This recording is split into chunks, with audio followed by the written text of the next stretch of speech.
새벽 4시, 아직 도시가 깊은 잠에 빠져 있는 시간. 하지만 서울 남구로 역의 새벽은 수백 명의 사람들로 북적입니다. 그들은 모두 한 가지 일을 찾아 그곳에 모였습니다. 일하는 게 소원. 일하는 한 70대 어르신의 한마디가 오늘 우리가 마주해야 할 현실의 무게를 말해줍니다. 대한민국은 OECD 국가 중 노인 빈곤율 1위라는 부끄러운 타이틀을 가지고 있습니다. 통계청 보고서에 따르면 66세 이상 노인 10명 중 4명은 빈곤 상태에 놓여 있습니다. 이것은 단순히 몇몇 개인의 불행이 아니라 우리 사회가 직면한 거대한 구조적 문제입니다.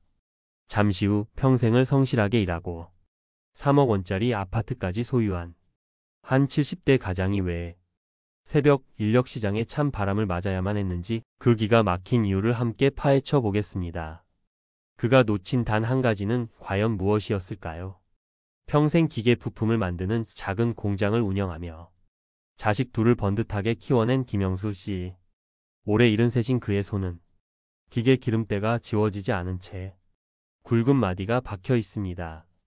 성실함이 인생의 가장 큰 자산이라 믿었던 그였지만 노후는 생각과 전혀 다른 방향으로 흘러갔습니다.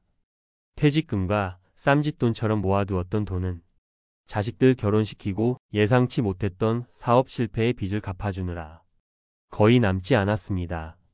현재 김영수 씨 부부의 유일한 정기소득은 매달 25일에 들어오는 국민연금 70여만 원이 전부입니다. 우리나라 전체 노령연금 평균 수급액이 60만 원 초반대인 것을 감안하면 그나마 나은 편이라고 위로해보지만 두 사람의 한 달 생활비와 병원비를 감당하기엔 턱없이 부족한 금액입니다. 그런데 정말 김영수 씨의 숨통을 조여오는 것은 따로 있었습니다. 바로 매달 꼬박꼬박 날아오는 지역가입자 건강보험료 고지서였습니다. 소득은 연금뿐인데 유일한 자산인 3억 원짜리 아파트가 있다는 이유만으로 매달 16만 원이 넘는 보험료가 부과된 것입니다. 수입은 없는데 지출은 정해져 있는 현실. 그의 머릿속은 복잡했습니다. 집이라도 팔아야 하나, 하지만 여기서 밀려나면 어디로 가야 한단 말인가.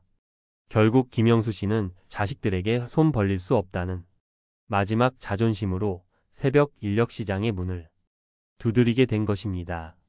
하지만 수십 년 만에 다시 나선 일터의 현실은 그가 알던 세상이 아니었습니다. 세 가지 거대한 장벽이 그를 가로막고 있었습니다. 첫 번째 장벽은 꽁꽁 얼어붙은 일자리 그 자체였습니다. 최근 건설 경기가 급격히 악화되면서 일감 자체가 예년의 3분의 1 수준으로 줄었습니다. 횡단보도를 사이에 두고 한쪽에는 젊고 활기찬 수백 명이 외국인 근로자들이 모여있고 반대편에는 김영수 씨처럼 얼굴에 깊은 주름이 팬 한국인 노인 열댓 명이 띄엄띄엄 서 있을 뿐이었습니다. 두 번째 장벽은 나이였습니다. 중대재해처벌법이 시행된 이후 건설 현장에서는 혹시 모를 사고의 책임을 피하기 위해 60세가 넘은 근로자를 기피하는 분위기가 역력했습니다. 어르신은 힘들어요. 라는 차가운 한마디에 일자리를 구하는 것은 하늘의 별 따기가 되어버렸습니다.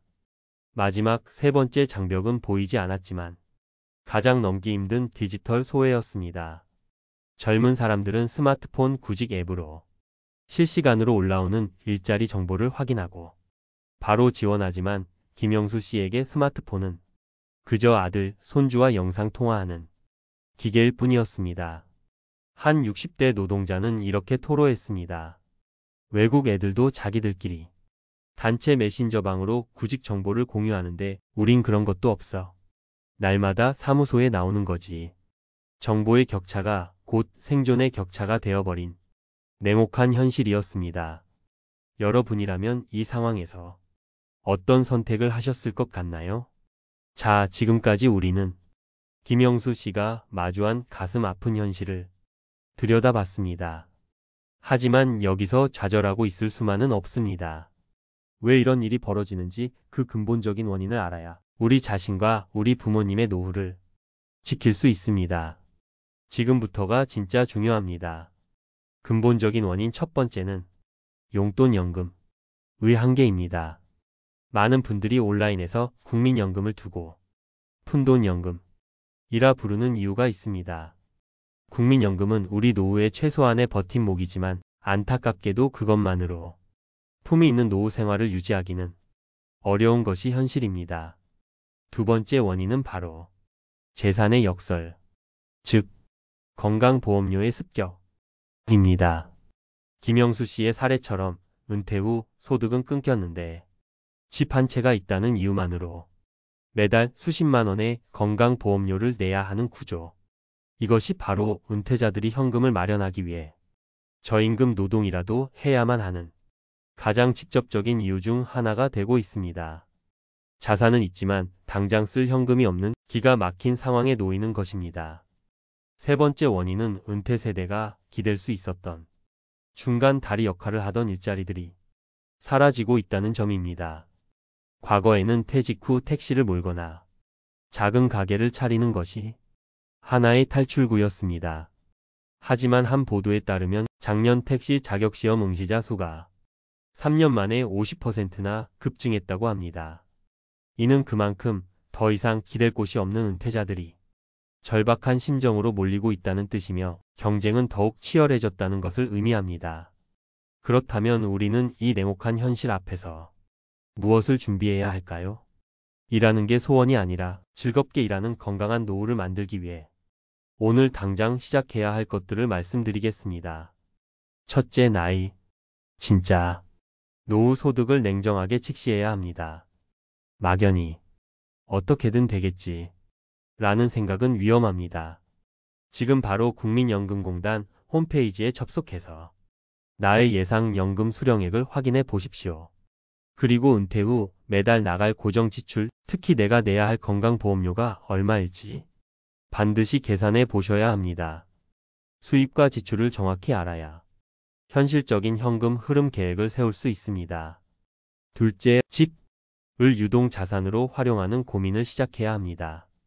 이 집은 무조건 자식에게 물려줘야 한다 는 생각에서 한 걸음만 벗어나 보는 겁니다. 주택연금은 내 집에 평생 살면서 안정적인 현금을 확보할 수 있는 국가가 보증하는 제도입니다. 전문가들은 이를 통해 자녀에게 부담을 주지 않고 독립적인 노후를 설계하는 가장 현실적인 방법이 될 수 있다고 조언합니다. 셋째, 디지털 문맹에서 벗어나야 합니다. 지금 이 영상을 스마트폰으로 보고 계신다면 이미 절반은 성공하신 겁니다. 여기서 조금만 더 나아가 스마트폰으로 간단한 구직 정보를 검색하거나 지자체나 노인복지관에서 운영하는 무료 정보와 교육에 참여해 보십시오. 이것은 더 이상 선택이 아닌 생존의 기술이 되었습니다. 넷째, 일의 눈높이를 낮추고 새로운 일을 찾아야 합니다. 과거에 내가 어떤 위치에 있었는지는 중요하지 않습니다. 건설 현장만이 일이 아닙니다.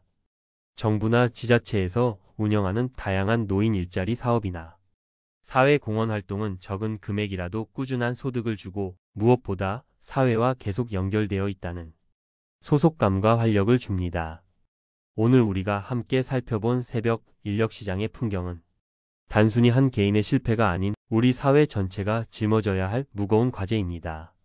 한 통계에 따르면 65세 이상 고령자의 절반 이상이 건강이 허락해서가 아니라 당장의 생활비 때문에 계속 일하고 싶어 한다고 합니다. 개인의 철저한 준비는 물론 우리 사회 전체가 노년층을 위한 양질의 일자리를 만들고 최소한의 존엄을 지킬 수 있는 사회 안전망을 더욱 튼튼히 해야 할 때입니다. 일하는 것이 생존을 위한 절규가 아니라 삶의 활력이 되는 건강한 사회. 그런 사회를 만들기 위해 그리고 우리 모두의 존엄한 노후를 위해 오늘부터라도 함께 고민하고 준비해야 하지 않을까요? 오늘 영상이 여러분의 미래를 준비하는데 조금이나마 도움이 되셨기를 바랍니다. 비슷한 고민을 하고 계신 분들이 있다면 댓글로 여러분의 소중한 생각과 경험을 나눠주세요. 여러분의 이야기가 다른 누군가에게는 큰 힘과 지혜가 될 수 있습니다. 구독과 좋아요를 눌러주시면 앞으로도 여러분의 든든한 노후 파트너가 되어 더욱 유익한 정보로 찾아뵙겠습니다. 감사합니다.